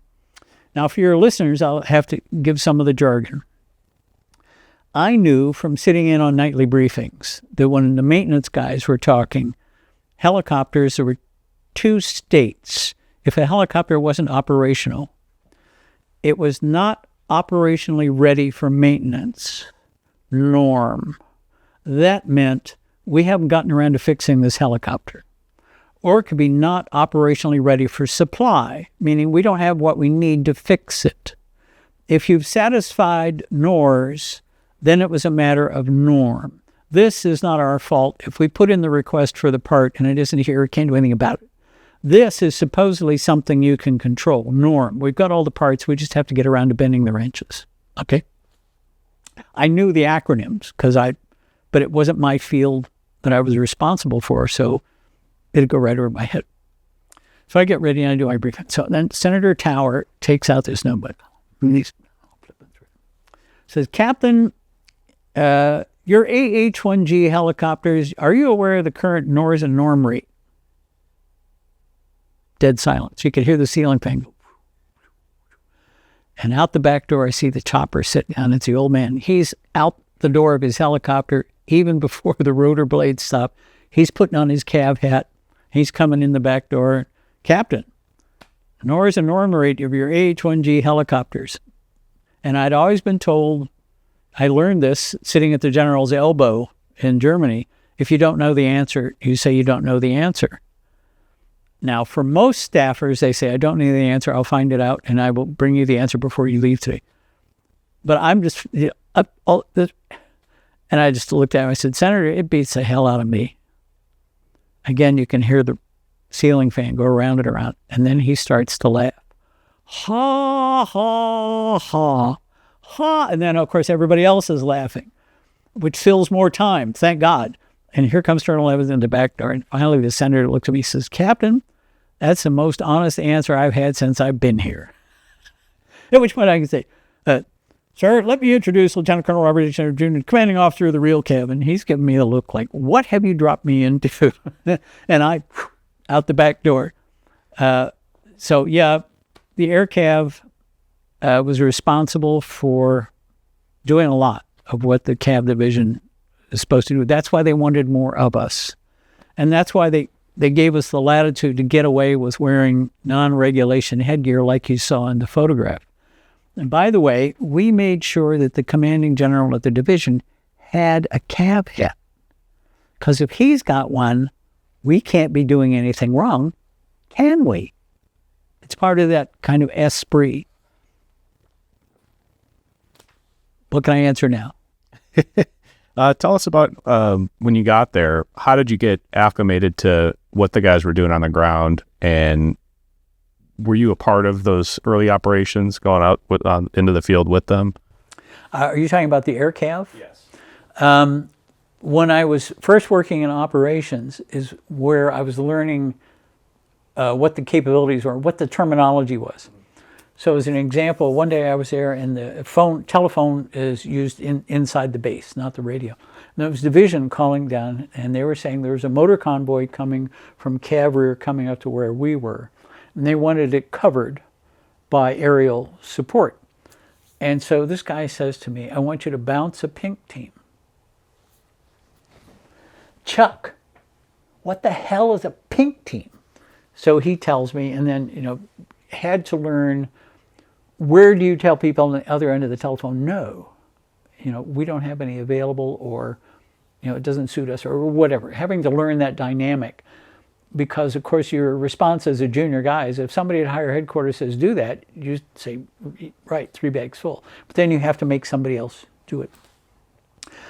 So learning what was going on and sitting in on the briefings, part of the job of the guys who work in any operations center is you take all of those reports that you've received during the day. Some of them come over the radio, some come by telephone, some by teletype. And you post them on the situation board, and it gets very cluttered. And part of your job is to try to see patterns and trends. So when the boss comes in, you don't tell him the eaches. There were 5 guys seen with a pickaxe at this grid coordinate. He doesn't need to know that. But if you say, we know that there's a lot of activity over here on foot.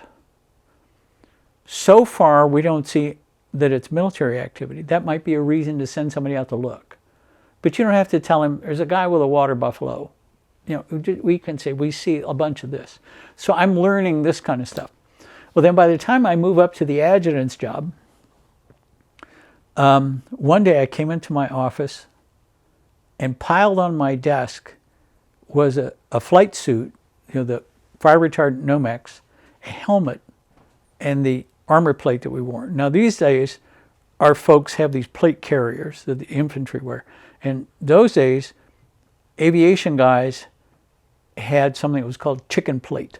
It was a ceramic plate about that thick that fit into a carrier like a chest protector. In theory, you could wear this triangular thing that covered your crotch that also had this ceramic armor, but it's heavy as hell and it did not breathe at all. But I had the plate carrier and all this stuff piled up on my desk. So I went to my sergeant, Sergeant Norrie was his name, and I said, what's all this on the desk? He said, Colonel's orders. Okay. So I had to go into the colonel. Sir, big pile of gear on my desk. Am I holding that for somebody? He says, no. Since you handle the awards and decorations coming through here, you should go out and experience that so you know what they're talking about. So you have first light flight tomorrow with Charlie Troop, which was co-located with us. Oh. Okay. So sure enough, first light and last light were 2 important things they did every day. First light to see if anybody had snuck up on you in the dark. And last light, same thing. See if people are trying to come up to you in the dusk. Because when they shelled that base camp, it was called Camp Gorbad, they aimed at us because they knew the very statistics that you read aloud. So at night, if the sirens went off alerting us to incoming, it was us they were shooting at. There was one particular night that I could think of that I guess I was asleep. Anyway, the sirens went off, and I could look out across through the screen porch down the flight line, and you could see boom, where a shell landed. Boom, another shell landed. And it's like they're walking them up toward me. It's like they give a couple cranks of elevation, shoot again, a couple of cranks of elevation, shoot again. And to my mind's eye, I'm looking at it and saying, the next one is going to be in my bunk. And since all I had in the way of protection was a flak jacket and a steel helmet and a t-shirt, I better get my ass out of there. Well, the guy who lived in the room next door had been there a while, and he had built up sandbags around his bunk. So I remember the feeling. I'm running out my screen door, running in my shower shoes, flip, flop, flop, flop. And I dive in his front door through the doorway of his little bunker, and he looks up and goes, "What are you doing? Can't you hear the shells coming?" Well, when the next one would have landed in my bunk, they gave a right crank of deviation, and it landed in the barracks next door. It set fire to it. So they knew that we were what they're aiming at. All the way back to Colonel says, "Okay, first light, you're going to go after first light with Charlie Troop." Okay. So I show up. The aircraft commander is a first lieutenant. I think he retired as a 06 colonel by the name of Bob LeMaster. And he was very, very considerate to the fact that he has this new guy, captain, non-aviator, that he's saddled with. So in the little OH-6 helicopter, sometimes they would fly with a pilot and a door gunner, and they would both be on the right side of the aircraft. The reason that the pilot sat on the right side of the aircraft is that he had pedals, he had this one, he had this one. And this had all kinds of buttons and controls on it. So it's best between the two seats to operate that. So then he would be looking out the right-hand door.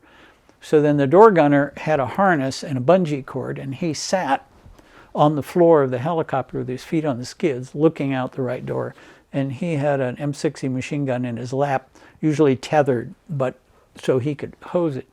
So when they would go out looking for something, they would find something they're going to look at, and then they orbit to the right around, so they're both looking. When they carried an observer in the left front seat, his job was, you carried a smoke grenade with the pin out in your right hand, and if anybody in the crew said taken fire, you mash on the floor hot button switch to tell the support gunship up above, taken fire, taken fire, taken fire, and you throw that smoke grenade out to mark the place. And then, if necessary, you have an M16, but you're tilted this way. All you see is the sky going by, and you're holding the smoke grenade saying, "Don't let me get airsick and drop this inside the ship." It's got to go out the door. I can't hold it. So I went out and rode with him a couple times to look for stuff. And so then when you get a recommendation for a medal that comes through and you read it, you know what they're talking about. And you can smell the jet fuel and you know, oh, okay. Yeah, that was scary as hell. Like when you read about a guy flying one of these little helicopters that they were looking for a base camp. And when they're down there below the treetop level, big tall trees, but they can get down in some of the openings, and you're looking laterally. And when you see a guy pull a tarp off of a 51 caliber machine gun, you're too close. But they're down that low, and then and get away. And when I read this and I go, I know what he's talking about. And amen, brother. Let's pass that on. Let's pass that on for an award. So Colonel Evans wanted to make sure that I was not in the ivory tower. I would go along with him on some things. As an example, at the time we're discussing in the fall of 1970, divisions were already going home. So the 23rd Infantry Division, known as the Americal or the Metrocal, depending on tongue-in-cheek, was going home, and the brigades that made it up were giving up their areas of responsibility. So the 1st Cav was going to take over one of these territories. And we knew, wasn't official, but we knew that the infantry hadn't been pushing very aggressively. They knew they were going home. Nobody wants to be the last man to die. So in theory, they were patrolling this area, but probably not very vigorously. So we were going to go down and coordinate with them about the handoff of the territory. And in theory, as a primary staff officer, there might be something for me to do. I don't remember that it was really very much, but I went along to listen to the briefing and listen to the adults talk and figure out what's going on. So they had said this whole massif was, it's cleared. But on the first day we took over, we were registering KIAs all over the place and caches of weapons and they put in the blues and all that sort of thing. Yeah, okay, we got it. You saw quitting time and you were, but no, you'll find it. And then I remember sitting on where I had my bunk that I shared a little space about the size of this room with 3 other guys. Had been a French plantation building way back in the day, and it had a screen porch. It was called the Old Folks Home because that's where the staff officers were put up.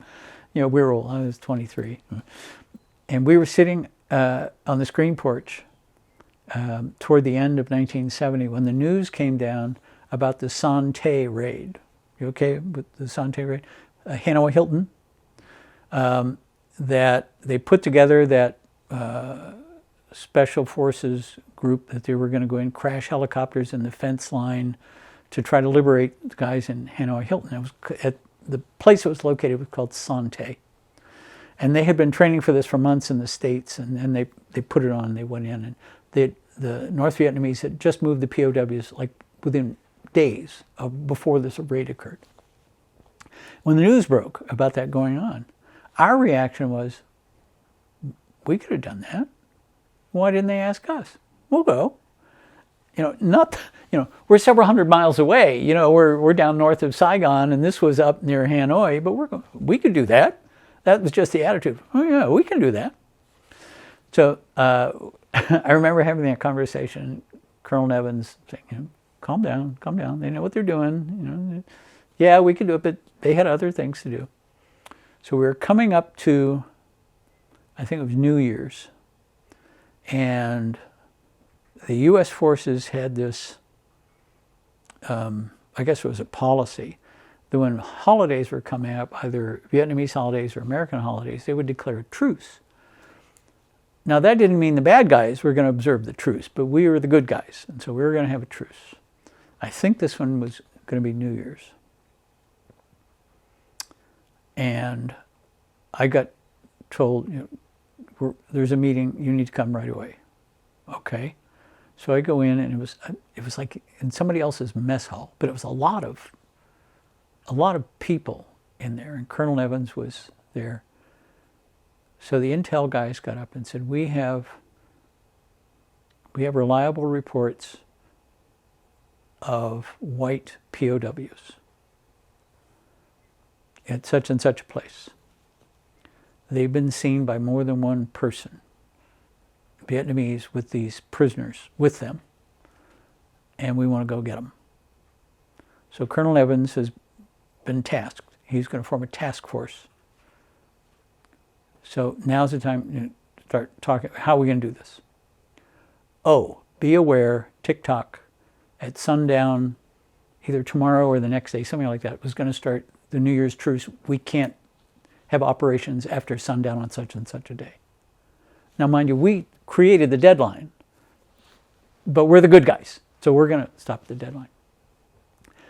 And it was such a collegial, high-powered spitballing. We're going to do this, we're going to do this. So they had figured out the place that they were going to be most likely. And not far away was an old disused plantation airstrip. So that was going to be the base of operations. We were going to sling load in resupply for our helicopters. So if I say a blivet, do you know what that is?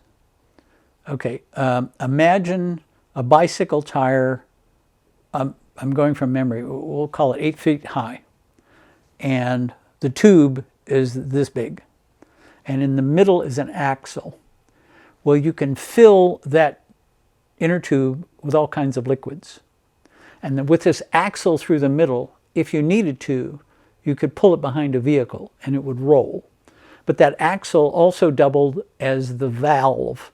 You could put an apparatus on the outside and turn it on and get whatever it is. So we're going to have blivets of JP4 for the helicopters. We're going to have pallets of ammunition, the 2.75-inch rockets that the helicopters fired, the minigun ammunition, all this kind of stuff, smokes, all this kind of stuff.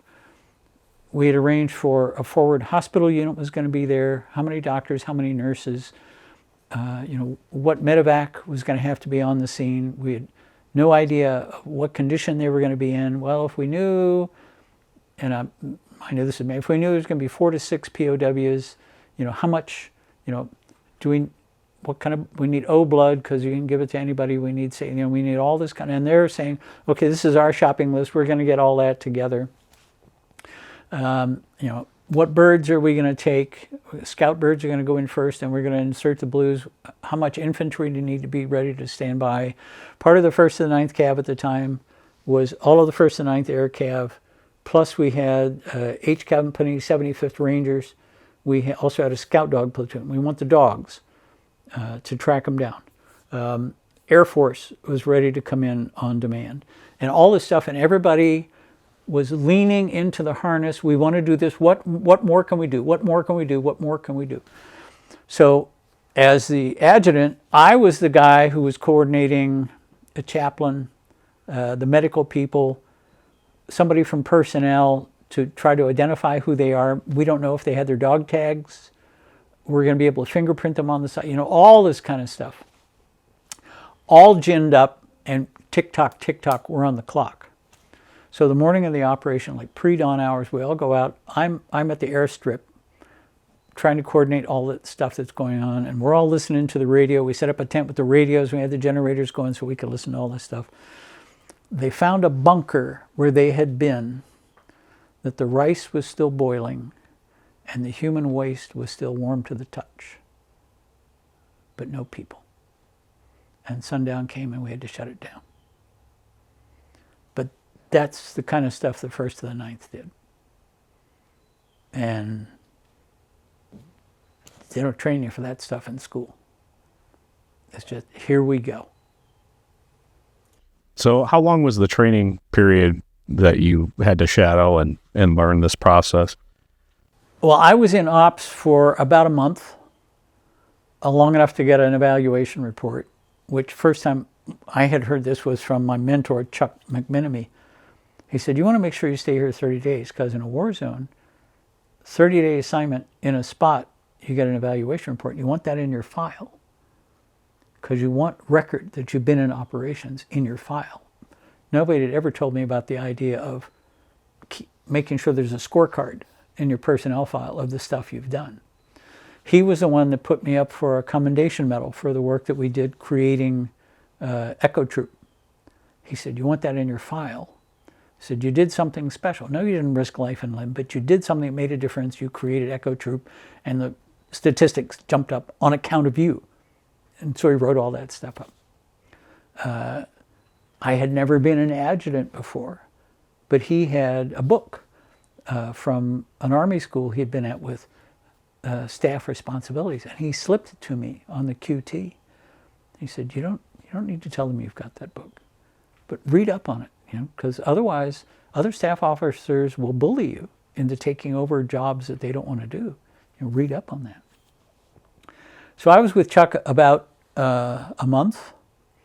I shadowed the departing adjutant like between now and lunch, because he was out the door. I found out that the adjutant had all sorts of additional duties. I mentioned to you awards and decorations. In theory, I supervised the chaplain. In theory, I supervised the flight surgeon, because they have to do with personnel strength, the surgeon, and morale, the chaplain, all of which comes under the S1. In theory, I was also a notary public under Title 10 of the U.S. Code. I think that's right. So anybody who had to swear documents came before me, and I signed it, which had a lot to do when we had courts-martial. Military justice kind of fell into my realm because it was administrative. And I was on orders for I was the postal officer. There's a story about that. And I was on orders for something called C Day, C as in Charlie. Now, if you've ever watched old episodes of the TV show MASH, they talked about when they changed currency. We didn't use U.S. money. We used something called Military Payment Certificates, or MPC. It looked like monopoly money, but it was very fancy. I mean, it was currency quality stuff. The reason for that is they didn't want actual U.S. currency to work its way into the black market and eventually end up in the hands of the communists, who could use it for who knows what kind of mischief. So any cash you had was this MPC. And from time to time, they would take all of the old currency out of circulation and replace it with new. Same thing. Anything that was out in the black market was worthless because you had to have an ID card in order to exchange your currency. And the way it worked was, it was announced that it was C Day. On small scale, not the end of the world. It closed all the gates. No, you can't leave. No, you can't come back in. If you got an ID card, you report your unit, you find the C Day officer, you give your ID card, you turn in your money, they give you a receipt. Then the next day, the new currency is available. You go back, you present your ID card and your receipt, and you get paid your new currency. Okay. So my first full day as adjutant, my sergeant comes in, he's shaking me by the foot. Sir, wake up. It's C Day. First day on the job. It's C Day. Oh, what? Welcome to the world, baby boy. So that was my first day on the job, was having to go around and do all of this stuff with C Day. But that was the stuff that fell to the adjutant. Story about being postal officer.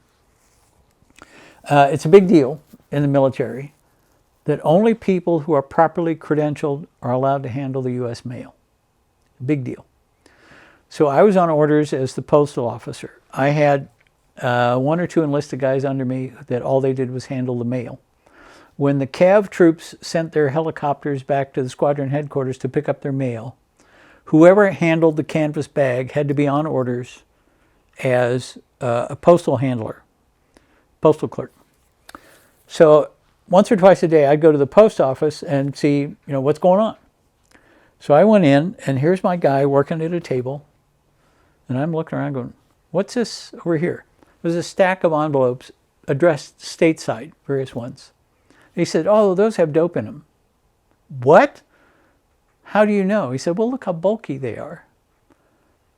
And guys could buy marijuana any place, and so they're sending it back to the States.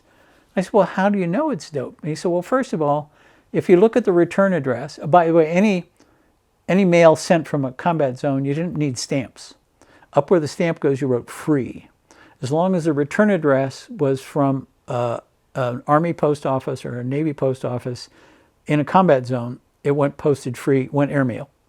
He said, if you look at the return address, none of those people exist because he had all of the cards of who was in the unit. If you left the unit, you left a forwarding card, so he knew where to send. He says, we have no record of any of those people. So they made up bogus return addresses.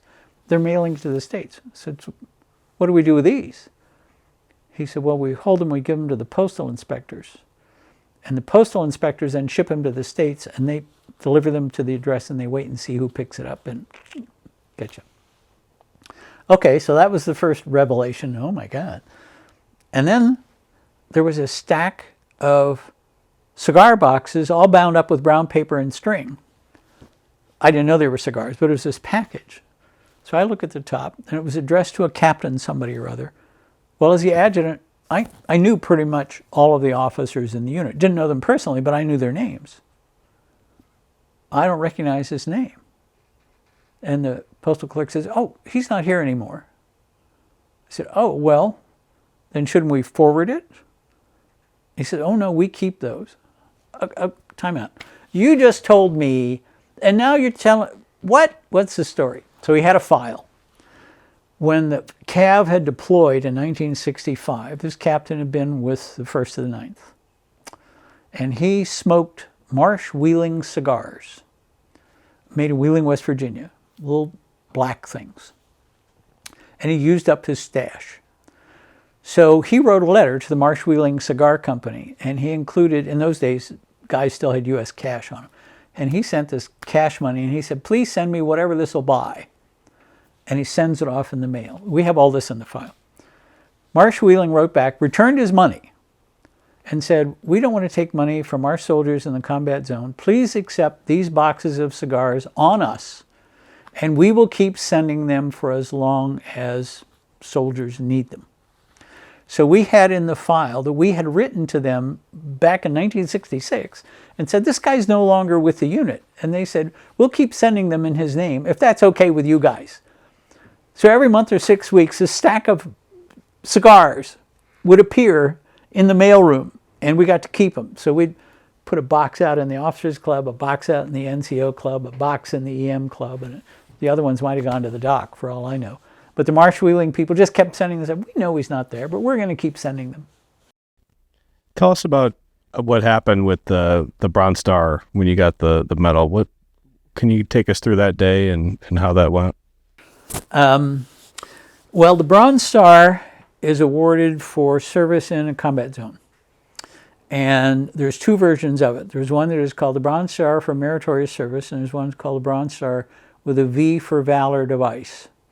My Bronze Star was awarded for service in the combat zone in positions of responsibility. I think it's blended together the primary staff positions that I had in my command. It pleases me to wear the Bronze Star because I know you can only get it in a combat zone.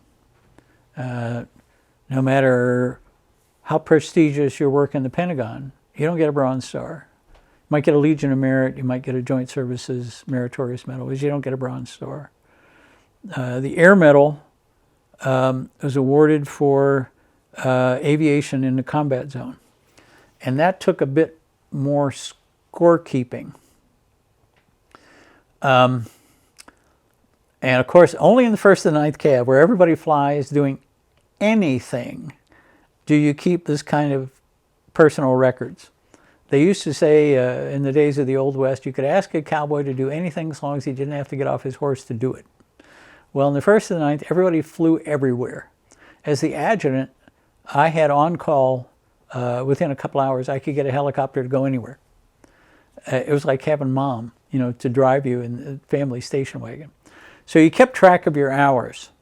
And I've now lost some of the scorekeeping. But there were 3 categories of hours. There was combat hours, like when I flew with C Troop.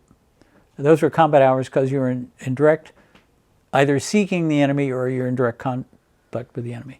Then there was combat support hours. So as an example, I'm making this up. So as an example, if you were flying resupply to an LZ, machine gun barrels, ammo, water, that kind of stuff, has combat support.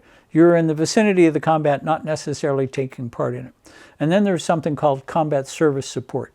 So if you were, when I flew to Cavalry to pick up our replacements and bring them back to Cav Forward, that's combat service support. So you kept track of all those hours. And then each one had different value. It's like playing Monopoly. And then when you add up all of the hours, and when you got to a magic number, it qualified for an air medal.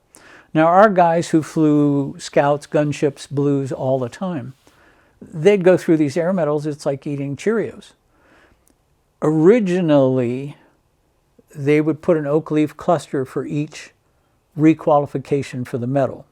So you got a bronze oak leaf cluster up to 4. And then you'd get a silver oak leaf cluster, I think it was, for 5. Where you got guys that you couldn't see the ribbon for all of the oak leaf clusters. So then they started going to number devices. And you'd see guys who are on multiple tours that they have like 25 on their air medal because they'd just been in the air that much. But to me, I'm pleased with that in conjunction to the Bronze Star because that's in the combat zone. And I was in the air cav and I flew a lot, and I'm pleased that the Army recognized that. Another one that you'll see on your list that I get a glow inside is the Vietnamese Gallantry Cross Silver Star. During the time I commanded C Troop 10th Cav, which is another part of the story, I was put under the operational control of the 3rd ARVN Cavalry Regiment, ARVN Army of Vietnam, ARVN Cavalry Regiment. And I worked for them, and we did some operations with them. And they were appreciative. Among other things, they awarded me the ARVN Armor Badge that eventually DA said, we're not recognizing ARVN Armor Badge anymore. I think ARVN Ranger and Armor Airborne, they still continue to recognize. But the ARVN Armor, for some reason, they didn't. Can't control it, whatever. So one day a staff officer from the ARVN Cav Regiment shows up at my little CP where my troop was operating. And he's very polite. His English was way better than any Vietnamese words I had. His English is probably equivalent to like my German back in the day. And he said, "May I know your service number?" "Sure." Kind of looked at him in the corner of my eye like, "You're going to court-martial me? You know, is that why you need the..." "And I need your colonel's, the American colonel." So that might be a bit harder to get. "Can you tell me what this is about?" And he said, "Yes, we want to give you a medal. And we know that you have to get permission from the American Army to receive a foreign medal. And we thought if we're giving one to your colonel at the same time, he'll make sure that it all goes through." And that was the case, because the American colonel, Peter C. Haynes, was nowhere near on the date mentioned in the citation, but because he was getting a medal at the same time, he made sure the paperwork went through okay. So I appreciated that they recognized our efforts, my effort, and we got along fine with them. The staff officer who came to see me would sometimes show up with all these papers, and this would be an operations order, something that they wanted to do. He's bringing it to me. "Would you read through this rough draft?" And the theory that he would be promoting to me was, "Would you check our English?" Well, it wasn't about that at all. It was to make sure that I was going to do what it said in there. Like one of them that he came down and he said, "Well, there's a hill that's overlooking this highway we're trying to secure. And we know that the bad guys use that hill for a lot of things. So what we would like to do is we'd like to take an opportunity to sweep over that hill and knock them out of action. So we're going to need 5 helicopters, and we need the Air Force, American Air Force, and we need, all of this kind of stuff." And I looked at him and said, "I have no control over that.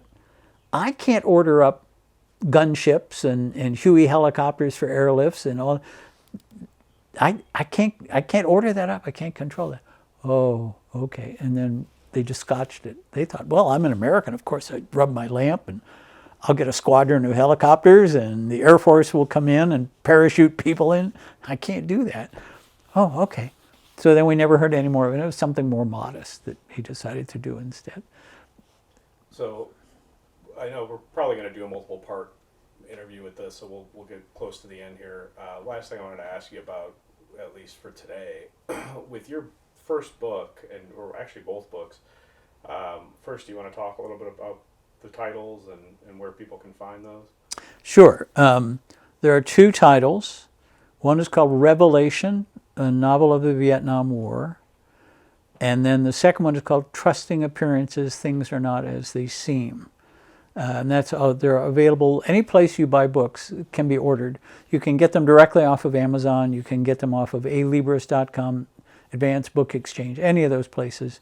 You can search by my name, Ned Ricks, R-I-C-K-S. You can search by the book title. The first one, Revelation, is in lieu of a memoir, and it's about the situation that I encountered in C Troop, which we'll explore more in future videos. But when I took command of C Troop 10th Cavalry, the reason the command was open was because the previous commander, a fellow by William Francis Reichert, West Point class of 68, was murdered by his own men. At the time that I came in and assumed command of C Troop, my colonel did not tell me of the situation. I was already at the unit and had signed in the assumption of command order and found out on the ground. And at the time that I did it, it was one of those pucker factor. Nobody had ever, first of all, the colonel had never told me about the situation, but then nobody had ever told me, how do you deal with this thing? So the protagonist of that book is more of a hero than I am. That's why it's a novel. The good guys are really better people, and the bad guys get their comeuppance, which doesn't happen in real life. But part of real life that got blended into this story of Revelation,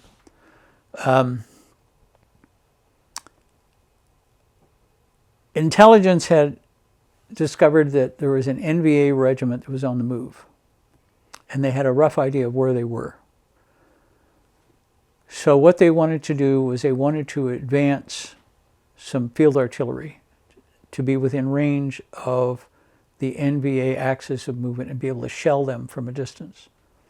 To provide security for the artillery, they were going to send Charlie Troop to secure them. And there was a place where there had been a brigade of the 4th Infantry Division. They had established a fire base. But the position really was untenable. Somebody did not do a very good map recon of choosing where this base was. But that's where I was to take the artillery.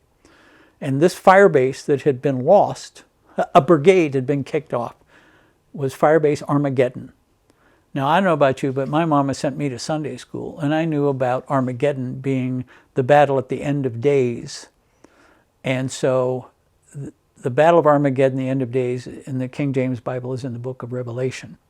That's why that book is called Revelation, a novel of the Vietnam War. And it's polished up things that happened, but I made them come out better, and I changed the sequence around to make it a more interesting tenterhooks kind of story. That's Revelation. Trusting Appearances is more of a quilt of a story of things that I experienced, things that I knew about, things that I heard from other soldiers. And it is a story roughly based upon my experience as an Inspector General.